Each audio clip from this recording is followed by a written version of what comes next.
Professor, saiu uma pesquisa recente aí do Datafolha, dizendo que 52% da população brasileira acha que o Brasil corre o risco de virar um país comunista. Levanta essa questão aqui, porque esse é um dos temas caros, assim, vamos dizer assim, ao universo bolsonarista, do terraplanismo e tal. Agora, aparentemente, isso encontrou um solo fértil no Brasil. Eu queria entender se o senhor tem uma interpretação de por que tantos brasileiros, mais da metade dos brasileiros, acreditam que o país corre algum risco de virar um país comunista, e como é que isso, de certa forma, pode ter sido construído, e qual é o papel da mídia e das redes sociais nessa construção? Então, Sérgio, isso é uma boa questão, né? Porque isso acaba trazendo um pouco de história e cobertura midiática ao longo do tempo. Vamos lá. Para a gente entender o medo, né, o mal do comunismo, né, esse fantasma do comunismo que tem muito no Brasil. O que a gente viu desde o governo, aí vamos voltar de novo lá, Lulão, sempre se disse, né, e se a gente pensar antes, se pensar nas campanhas eleitorais de 88, pensando lá atrás, desde o Lula contra Collor também, vamos pensar em tudo, todas essas campanhas do Lula, né, desde lá atrás até agora.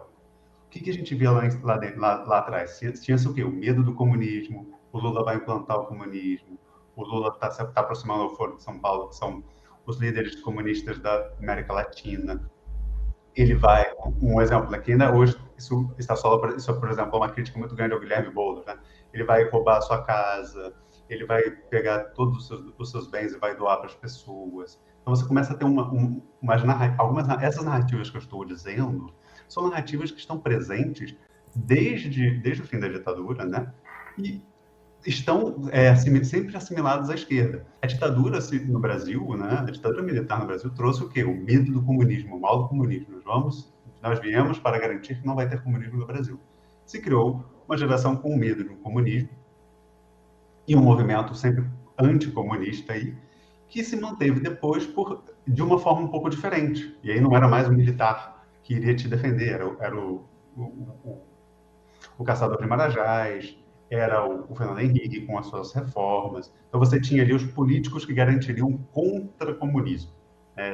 Esse movimento, e o comunismo era a esquerda. A esquerda sempre era o movimento do comunismo. E a mídia alimentou isso, muito. A mídia alimentou muito essa crítica de que o governo Lula era um governo que traria o comunismo para o Brasil, que fortaleceria o socialismo, que prejudicaria, né, o capitalismo brasileiro, né, e as políticas, principalmente liberais. Se a gente pensar em políticas como Bolsa Família, como o próprio PAC, como Minha Casa Minha Vida, todos esses processos de apoio à família brasileira, políticas de apoio, né, as políticas foram, no início, elas foram muito criticadas por serem políticas consideradas socialistas, porque elas estavam dando o peixe e não ensinando a pescar. Você tinha esse movimento crítico a isso. E a sociedade brasileira, de certa forma, se aproximou a isso. Se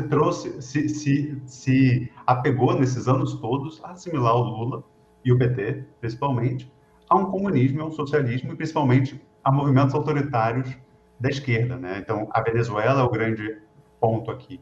O Bolsonaro tenta encaixar hoje a Nicarágua, né, principalmente pelas questões religiosas próximas à Nicarágua, que afetam a Nicarágua, mas hoje o grande inimigo é a Venezuela, né? A Venezuela é o grande inimigo comunista, socialista, até porque Cuba perdeu um pouco dessa força nos últimos anos. E a mídia se alimentou e se aproveitou muito disso durante muito tempo para manter e bater as críticas contra o governo Lula e os governos do PT. Então, a mídia ela é uma das principais responsáveis por esse movimento. E hoje nas redes sociais, o que acontece? Com o terraplanismo e todas essas teorias da conspiração que já existem e se tornam cada vez mais difundidas na rede, você não tem nas redes uma necessidade de convencer alguém com fatos e provas, né? A gente tem hoje um movimento, que é um movimento muito complicado, né, de estudo que a gente tem, que diz respeito a como que na internet você não tem mais, as pessoas não buscam necessariamente informação para se informar e aprender.